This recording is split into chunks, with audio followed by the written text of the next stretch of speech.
Port fight. Port fight.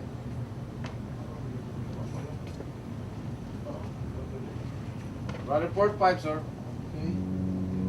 Le Hyundai numéro 203, un porte-voiture coréen de 45 000 tonnes, s'enfonce dans un long chenal intérieur sur la côte pacifique de la Colombie.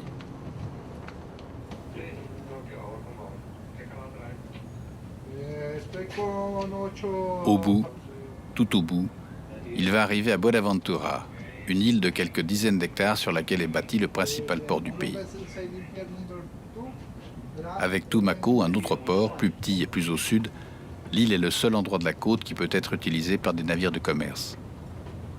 L'île, posée comme une fleur vénéneuse entre les rivières qui descendent de la jungle et la mer, permet aux produits de la forêt de partir et aux marchandises du monde d'arriver. Ailleurs, la côte est faite de forêts inabordables. Les rives vont défiler pendant près de 3 heures avant que le Hyundai ne touche les quais. Pour y accéder, la navigation, à l'instar de la ville, est dangereuse. La marée aujourd'hui est de plus de 4 mètres et le courant est très fort. C'est très difficile de manœuvrer un bateau dans ces conditions. Il y a 3 mois, on arrivait à un point critique de 8,8. 8,5, c'était la limite. Ça voulait dire que la marée était de 5 mètres. Il fallait naviguer avec seulement 50 cm entre le bateau et le fond de la mer.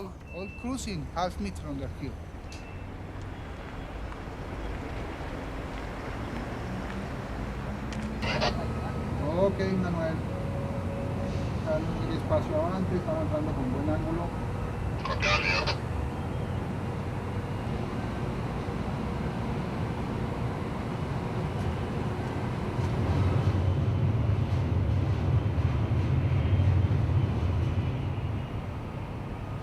Let's go ahead. Let's go.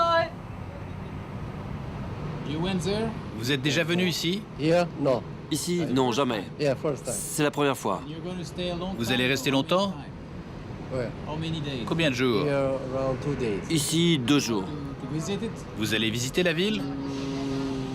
Depending on our Eh bien, ça dépend de mon emploi du temps, mais je ne suis pas sûr. Et non, il ne visitera pas la ville, ni lui, ni ses marins, ni la grande majorité de ceux qui font escale ici. Trop dangereux, disent la plupart des assurances. Comme Beyrouth pendant la guerre civile ou Bagdad aujourd'hui, Buenaventura est une ville pratiquement interdite, minée par la lutte des factions politiques et surtout le trafic de drogue que la police ne parvient pas à contenir. La ville, pour l'essentiel faite de ses baraques instables, est divisée en quartiers aux noms chantants, Immaculata, Hieras ou Punta del Este, qui se combattent ou s'ignorent. Les meilleurs guides, comme souvent, sont les taxis. Ce sont eux qui vont d'abord me faire découvrir cette ville extravagante. Ici, on est dans le centre de la ville. Il n'y a pas de problème dans la rue. Mais vers le haut, dans l'autre partie de la rue, là, les problèmes commencent. Il y a beaucoup de voleurs et ils volent les téléphones portables, mais c'est tout.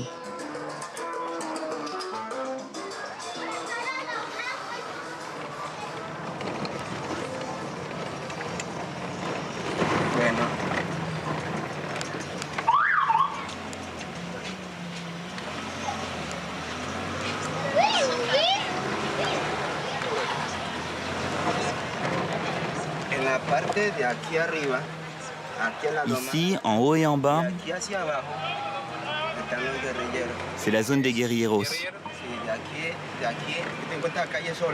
Regarde, la rue est vide.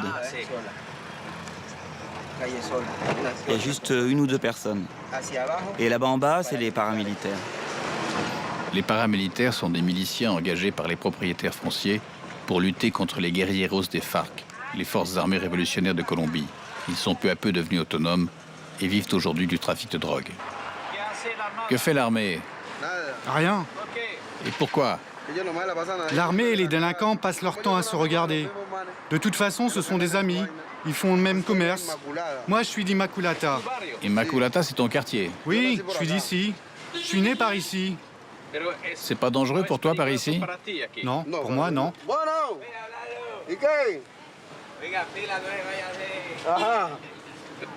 Tu pourrais aller dans un autre quartier, par exemple à Punta del Este?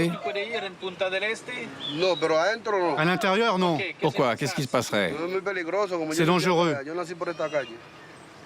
Tiens, regarde, je suis né dans cette rue.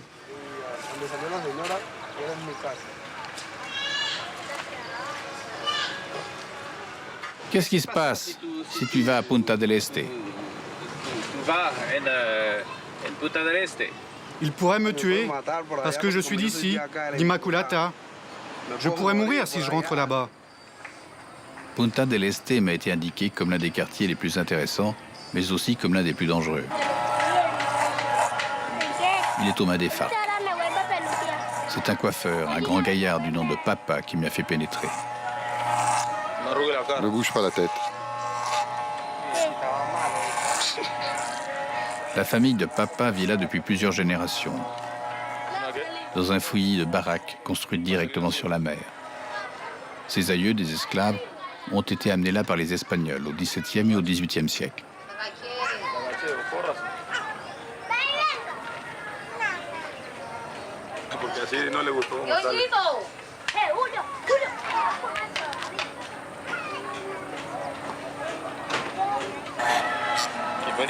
C'est joli. Ouais. Ici, ils veulent être coupés court. C'est très commun par ici. Moi, je les laisserais bien un petit peu plus long, mais ils n'aiment pas ça. La majorité des gens ici coupent du bois, sont des coupeurs. Ici, les gens aiment l'argent facile. Mais avec l'argent vite et mal gagné, il y a des conséquences. Mieux vaut gagner sa vie à la sueur de son front. Que personne ne puisse te dire d'où vient ton argent. C'est de l'argent sale. Tu me comprends?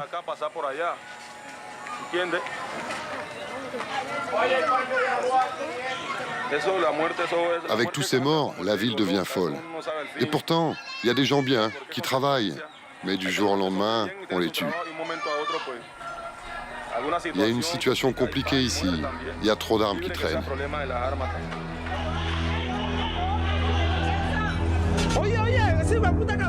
Le 21 janvier, une bombe explose dans le quartier Independencia. Anderson Kaiser, le caméraman d'une télévision locale qui se trouvait par hasard sur le lieu, filme ces images immédiatement après l'explosion.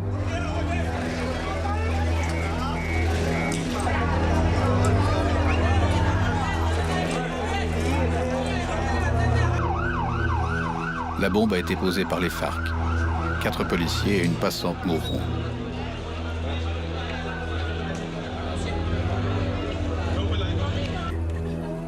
Quartier Jean 23, début février. 4 artisans qui travaillaient pour les FARC sont assassinés par les paramilitaires.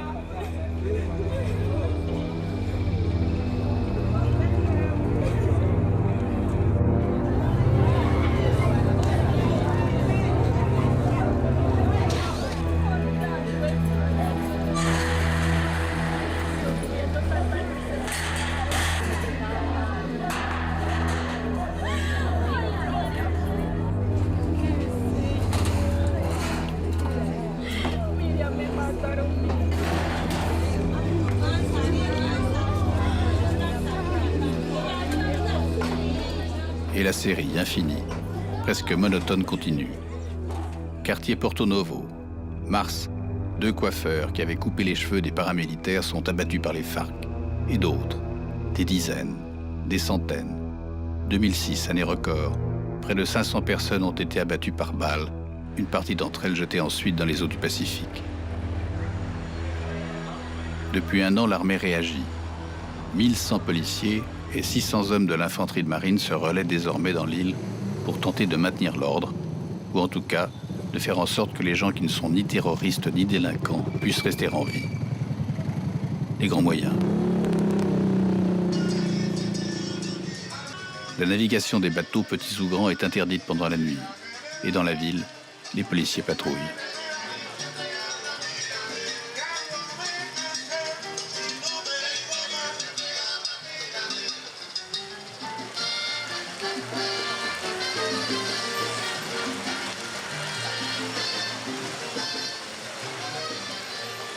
La situation s'améliore doucement depuis quelques mois. Ça va mieux, bien mieux, même si les risques de mort violente continuent à paralyser la ville.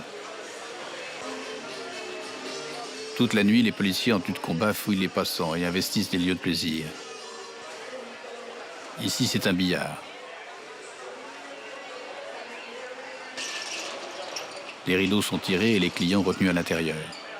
Chaque joueur doit présenter sa carte d'identité et la police vérifie s'il est recherché. Les patrouilles et les fouilles sont à tel point banales que les joueurs n'interrompent pas leur partie pour répondre aux soldats.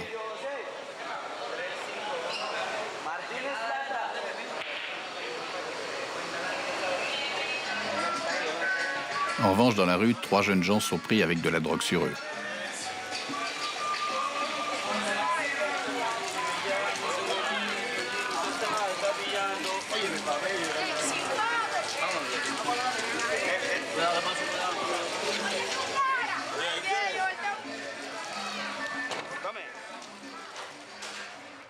Toutes les forces, militaires comme policières, se réunissent sous le commandement d'un seul homme, le colonel Pachan.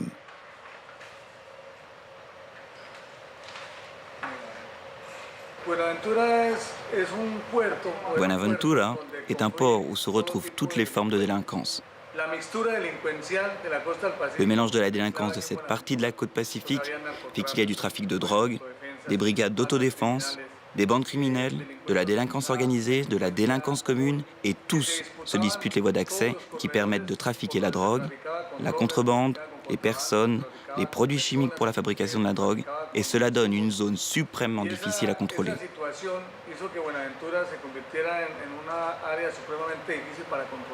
Le départ de la cocaïne ne se fait pas d'ici, c'est de plus loin, autour de la ville.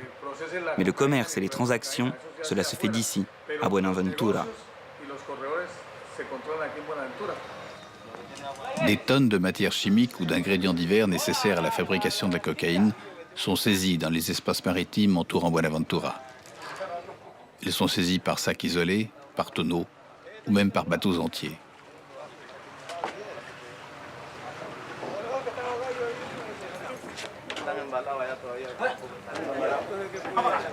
Elles passent sous la responsabilité d'un major de l'infanterie de marine, le major Moreno, et la plupart du temps, ils sont brûlés. Restent les bateaux.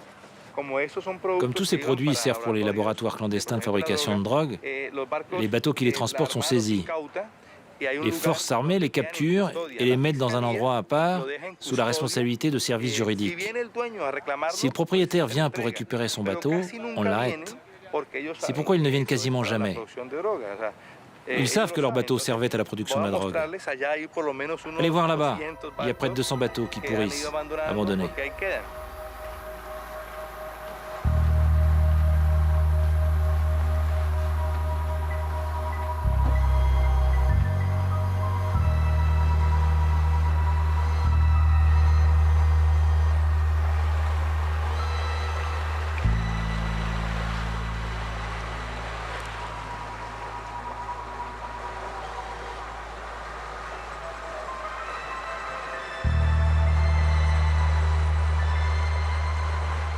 Au milieu des épaves, des embarcations de couleur bleue. Bleu pour mieux se confondre avec la mer. Ce sont des lanchas, des canots destinés aux grands voyages, chargés de drogue, entre la Colombie et le Mexique ou les États-Unis. Les lanchas, une fois capturés, sont le plus souvent regroupés sur une presqu'île, qui, comme presque toutes les infrastructures de l'armée, sont placées à proximité de Buenaventura, mais rarement dans la ville elle-même. Ces honnêtes chalutiers aux yachts de plaisance sont en réalité des bâtiments destinés à ravitailler les trafiquants en carburant au cours du trajet. Tous ces bateaux sont ornés d'images pieuses. Les trafiquants remettent leur âme à Dieu avant d'affronter la mer, les soldats et éventuellement leurs concurrents. Le voyage est long. 2 itinéraires. Direct, un peu moins de 2000 km, et au moins une rencontre avec un autre bateau en mer pour se ravitailler en carburant. Il existe une autre route plus longue, démesurément longue, qui contourne les Galapagos, pourtant plus au sud, pour remonter ensuite sur le Mexique. Là encore, 2 ou 3 arrêts pour faire du carburant. Distance à parcourir, cette fois près de 4000 km. Il existe quelques images de ces courses folles. Elles ont été tournées par des caméras installées sur les hélicoptères de l'armée. La Lancia, c'est cette trace blanche. Elle fonce à près de 80 km à l'heure. 2 hommes seulement à bord, 2 hommes et une dizaine de tonnes de cocaïne.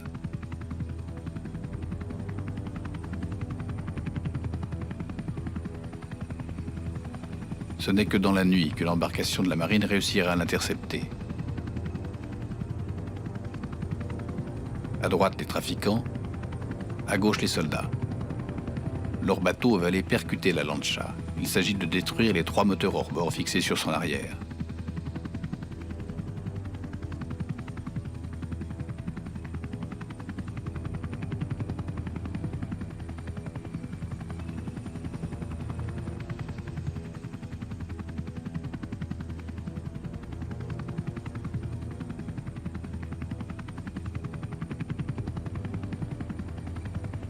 Leur bateau immobilisé, les 2 hommes ne font pas mine de résister. Ils se couchent et attendent. Il s'agit là d'images données par les militaires colombiens. Peut-être toutes les arrestations ne sont-elles pas aussi tranquilles. Il arrive que les fuyards choisissent de se battre. Les trafiquants ne cessent d'innover. L'année 2007 restera marquée par l'apparition de ce curieux engin aux allures de jouets en carton-pâte.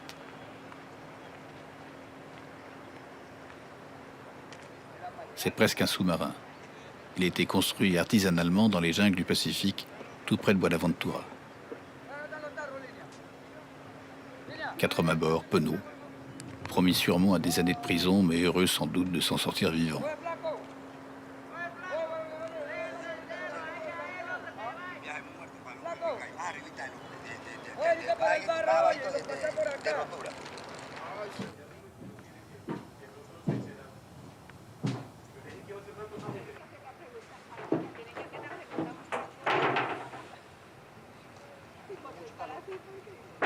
Ce semi-submersible chargé de plusieurs tonnes de cocaïne a été arraisonné le 10 août 2007 entre les côtes de Colombie et celles des États-Unis d'Amérique. Il peut contenir de 5 à 6 tonnes de cocaïne.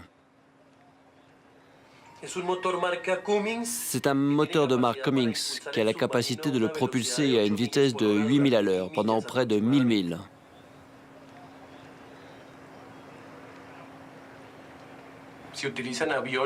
On utilise des avions avec des radars spéciaux pour les détecter. C'est plus difficile à repérer que les bateaux normaux, mais on y arrive quand même avec les patrouilles aériennes.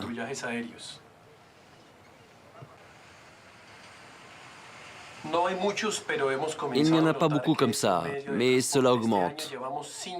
On en a arrêté 5 cette année en Colombie. Et le port, car la drogue emprunte aussi des voies normales de navigation. Certains équipages se chargeraient de colis interdits. Mais surtout, 70 000 camions accèdent à ces quais chaque année. Et 10% d'entre eux seulement sont fouillés.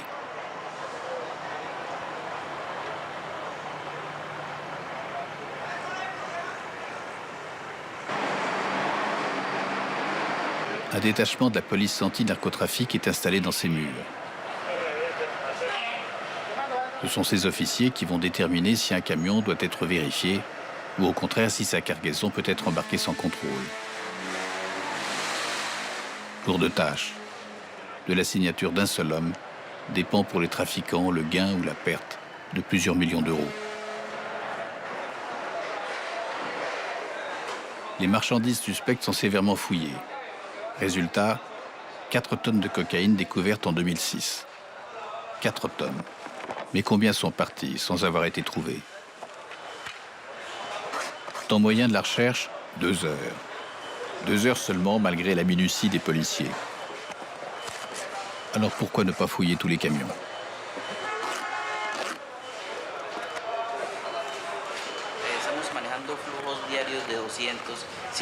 On manutentionne chaque jour de 200 à 250 conteneurs qui arrivent ici dans le port. Si on devait tous les fouiller, ce serait trop long pour les entreprises qui exportent.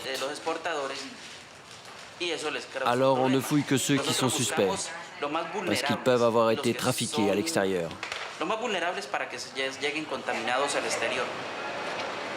Le port, malgré le climat de guerre civile dans lequel survit la ville, se développe.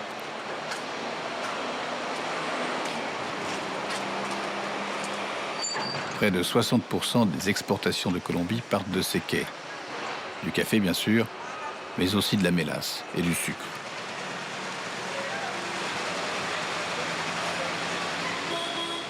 Pour se prémunir des attentats, les différents employés du port sont presque militarisés. Les exercices d'alerte fréquents. Rien n'y manque.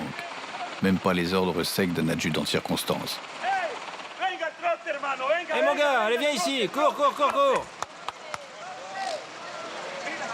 Dès que le premier groupe touche la première porte, le second groupe sort.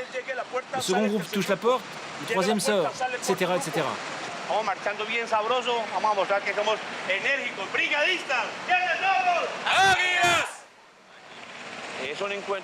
Nous faisons des réunions par brigade. Chacune des entreprises qui travaillent sur le port forme des brigades d'autodéfense. On se réunit ici pour se motiver, pour s'entraîner. En cas de crise, on peut être immédiatement efficace. Une femme, Nancy Diaz, dirige le port. Mais malgré ses efforts, la malédiction de Buenaventura joue ici, comme ailleurs dans la ville. Un bateau a explosé près du port. Ce n'était pas directement dans le port, mais cela a touché la zone portuaire et ravagé des magasins et des entrepôts. 2 personnes, c'étaient des policiers qui se trouvaient tout près de l'endroit de la déflagration, sont mortes.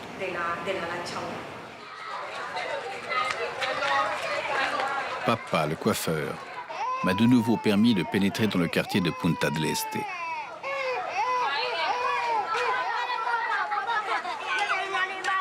Les enfants se ruent devant la caméra. Il y en a des milliers. Mais les adultes se cachent.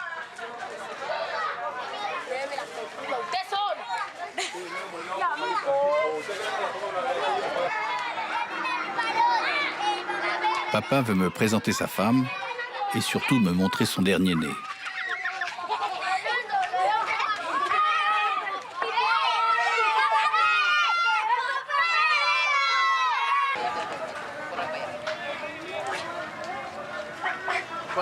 Il a quel âge? 27 ans. Ah, le bébé, 5 mois. Je croyais que tu me demandais mon âge. Et combien d'enfants? Oh, une main complète, 5. 5 avec 3 mamans.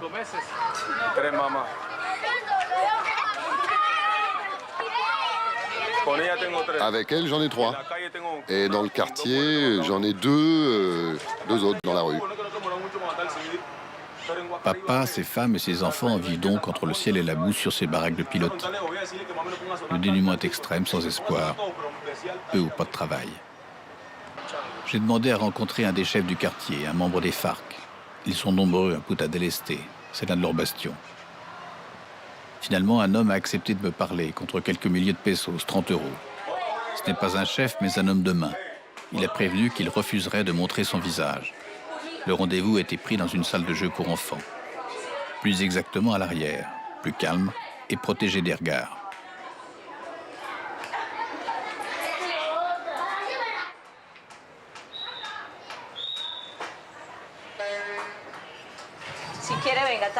Cache-toi bien, mais laisse la bouche libre. Ne la couvre pas trop, qu'on puisse t'entendre. Voilà, mets un peu la tête en arrière, c'est bien. Sois tranquille, relax. J'ai pas beaucoup de temps. Ce que veulent les FARC, c'est la libération de leurs camarades qui ont été capturés. Ils restent sur leur position. La guerre n'est pas près de cesser. Ça va mal. Eux, ils nous disent, fais ceci. Et nous, tout simplement, on le fait. Quel type de choses? Eh bien, ils nous disent, par exemple, de mettre une bombe là, ou de tuer celui-là. Et nous, on le fait. Grâce à Dieu, je suis vivant et il ne m'est rien arrivé. Je suis un bon travailleur. Il te paie? Ah oui, il me paie très bien. Tous les combien? Chaque mois. De quoi vit l'organisation? Explique-moi. L'organisation vit de la drogue et la majorité de la violence qu'il y a ici, c'est à cause de la drogue. Il y en a toujours un qui veut plus que l'autre. Est-ce que tu as entendu parler de la señora Ingrid Betancourt? Non, je ne sais rien. Tu sais quelque chose des enlèvements? Écoute, je ne pourrais rien dire sur les enlèvements parce qu'on ne m'en a jamais demandé. Qu'est-ce que tu ressens quand tu vois tous ces morts, tous ces jeunes? En vérité, ça ne me fait rien. Je me suis habitué Habitué à quoi? à voir les massacres, Tu as participé à ça? souvent. Tu ne ressens rien? Non, Et si tu connais la victime? moi je n'irai pas. Ils enverraient quelqu'un d'autre. Tu as perdu toute sensibilité? Non, non, la sensibilité, je l'ai toujours. J'ai toujours mon cœur.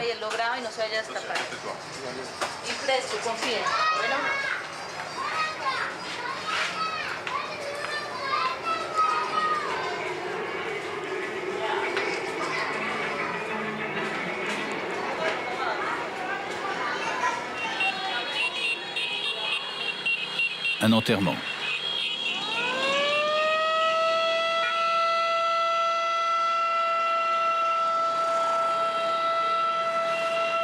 Image classique d'une violence devenue institutionnelle depuis la fin des années 90, lorsque les guérilleros des FARC et les groupes paramilitaires ont commencé à s'affronter dans la ville.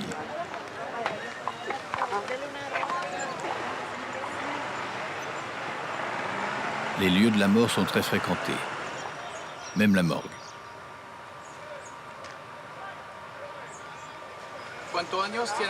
Quel âge avait-il cet homme? Non, elle, c'est une jeune fille. Une jeune fille. Une jeune fille? Oui, 16 ans, une jeune fille. Les inspecteurs, la police judiciaire, les employés des pompes funèbres et les autres usagers sont priés de maintenir cet endroit propre et de jeter les ordures dans les récipients prévus à cet effet.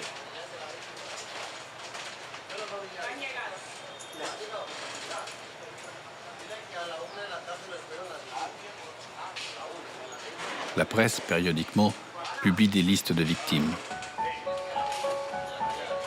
Un travailleur du port assassiné le 25 juillet a été identifié comme étant Julio César Velasco Batiloja.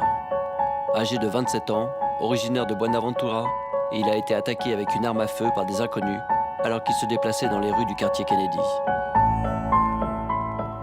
Le corps du commerçant Armodio Grueso Montano a été retrouvé avec des marques de torture et différents impacts d'armes. De temps à autre encore, les murs sont couverts d'affiches.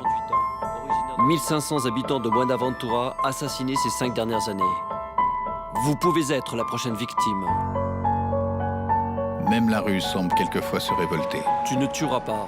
Buenaventura nous veut en vie. En Colombie, les morts ont droit à des sérénades données par des musiciens dont c'est la profession. Il y a toujours 2 ou 3 guitaristes à la porte des cimetières.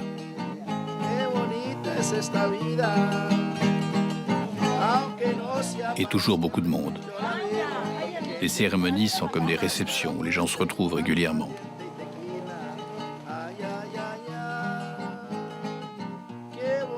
Sur les tombes, les visages des défunts sont souvent jeunes. La guerre civile, les rixes et les rivalités de bandes sont comme un fléau, une épidémie qui frappe toutes les familles. C'est la loi commune, comme une fatalité définitivement acceptée.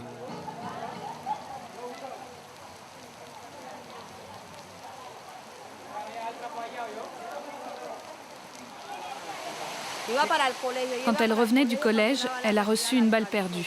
Qui était-ce pour toi? Ma fille.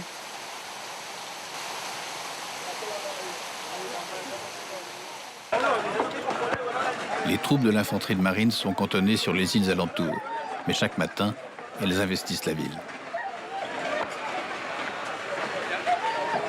C'est à elles qu'échoit la surveillance du rivage et des abords des maisons qui donnent directement sur l'eau, c'est-à-dire l'essentiel des quartiers où habitent les trafiquants.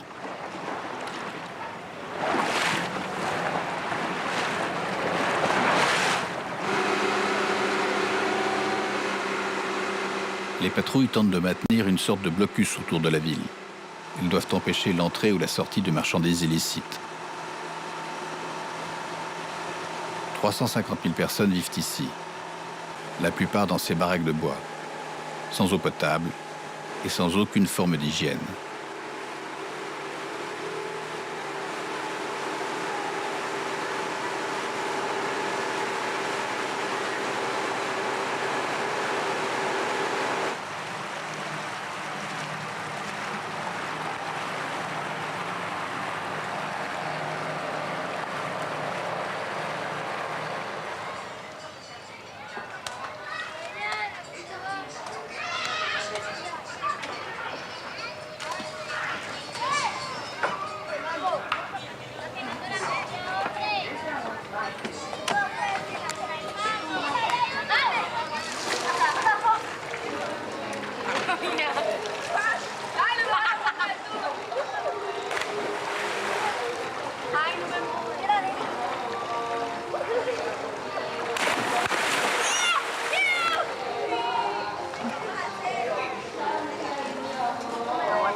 Notre présence gêne les trafics.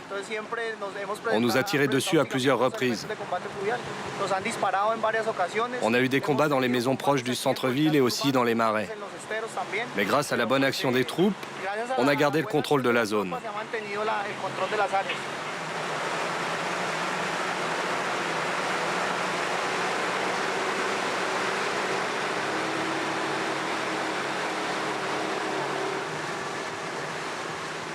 Chaque corps contrôle des secteurs différents.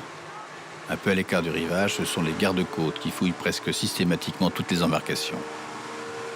Ils cherchent des armes, de la drogue ou le matériel pour en fabriquer.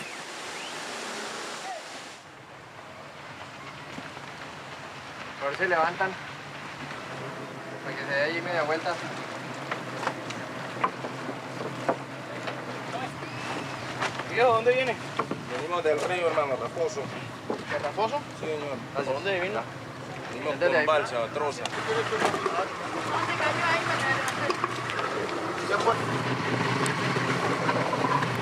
Pourquoi partez-vous? Quel est le problème? Le problème, c'est que je ne peux plus vivre à Buenaventura. J'avais 2 maisons là-bas et maintenant je suis allé vivre à la campagne. Pourquoi? Trop de plomb des 2 côtés, ma petite dame. Je pouvais pas dormir. Je suis nerveux. Je suis devenu trop vieux pour être au milieu des fusillades. Alors maintenant, je vais dans l'estuaire. J'ai un local où je peux vivre et je reste toujours là-bas. Ici, je perds le sommeil. Quand je reste ici, je suis nerveux. Comfort. Ce nom, tous les gens qui attendent en musique sur ce terre-plein au centre de Buenaventura l'ont en tête. C'est celui d'un bateau, un navire hôpital américain venu soigner la population de la ville sur la demande de l'armée colombienne. Le navire n'est pas là, il attend mouillé à une dizaine de kilomètres du port. Les malades seront d'abord auscultés ici, dans la ville, et puis, si leur cas est grave, et s'il s'avère que les hôpitaux de Buenaventura ne disposent pas du matériel nécessaire, ils iront à bord pour être opérés, ou en tout cas soignés. Vous êtes malade? Oui, une hernie. J'ai mal là. Où? Là, au ventre. J'ai mal à l'estomac. C'est une arme à feu qui vous a fait ça? Oui. Quand? Il y a 3 ans. Où? Quartier Citronnelle. Il est 10 heures et la foule attend depuis 6 heures du matin.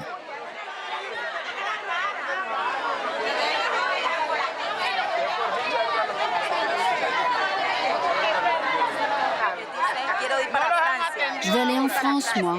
En France. Elle veut partir avec vous en France. C'est ce qu'elle dit. Ils disent qu'ils s'occupent des gens, en fait, ils ne soignent personne. Va donc voir si tu peux filmer des gens qui ont été soignés. En fait, ils ne soignent rien. C'est injuste, car des patients vont bien pouvoir accéder au Comfort. Moins nombreux, cependant, que ce qu'espère la foule.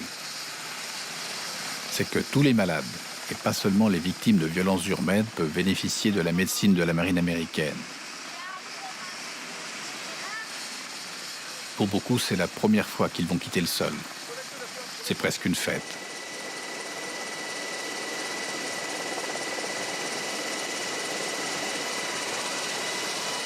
Mais la guerre n'est pas loin. Les forêts qui entourent Buenaventura ne sont pas sûres.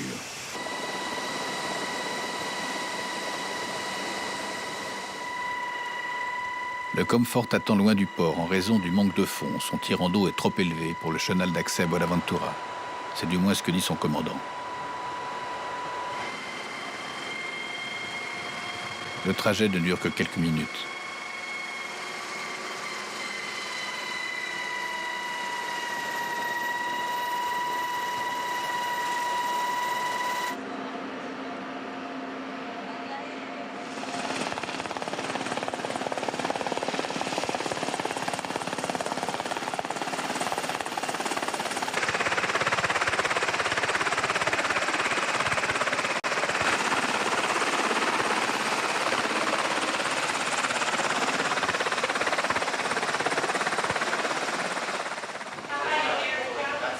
Aussitôt arrivés, les habitants de Buenaventura doivent revêtir ce masque pour éviter la contamination du bateau par la tuberculose, qui sévit, paraît-il, encore dans la ville. J'ai pu pénétrer à bord en même temps que des journalistes venus filmer la visite de Juan Manuel Santos, le numéro 2 du gouvernement d'Alvaro Uribe. Le ministre était venu remercier les marins américains de leur visite et de leur travail. Restez en groupe et après les photos, vous pourrez poser les questions que vous voudrez. S'il vous plaît.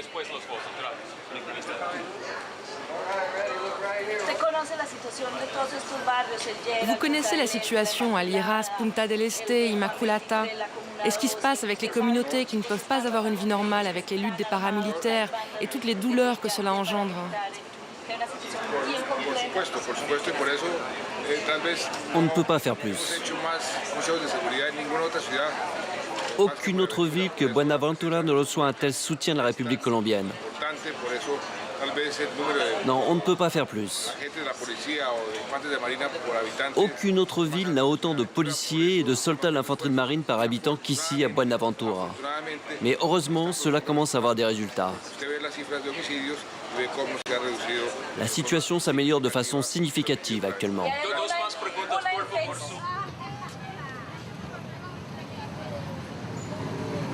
Quelquefois, Buenaventura ressemble à une ville comme les autres, souriante et pluvieuse.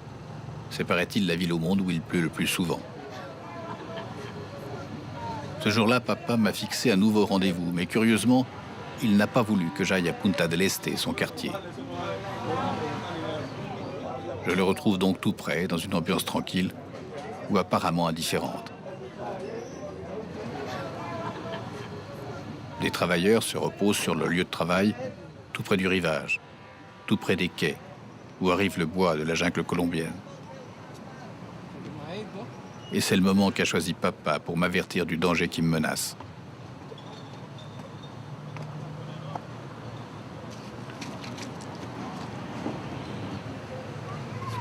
Papa, c'est dangereux pour moi d'aller à Punta del Este?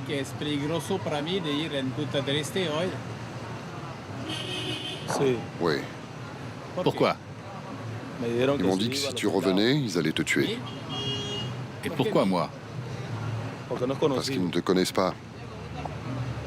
Je leur ai expliqué que j'avais vu ton passeport, tout ça, mais ils veulent pas. C'est le chef qui veut pas. Et qui? Les guerrieros? Oui. Le chef m'a téléphoné. Je lui ai dit que j'avais l'habitude souvent des étrangers. Mais le chef pense que tu es un infiltré, que tu travailles pour la police. Je lui ai dit que non, que tu étais journaliste et que tu faisais un documentaire. Mais non, non, non. Il a rien voulu savoir. Ils veulent me tuer comment? Par balle?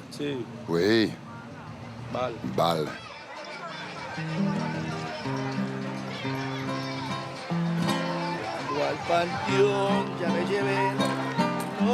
Je ne suis donc pas retourné à Punta del Este.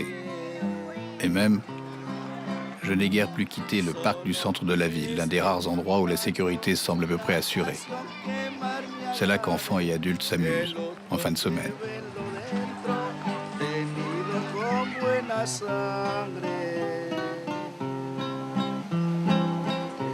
Une rumeur dit même qu'ici, chaque dimanche, les tueurs font la trêve des armes.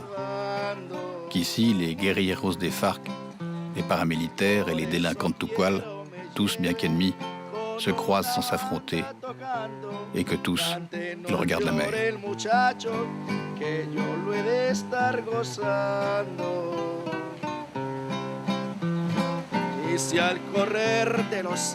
Mais cette rumeur est sans doute fausse.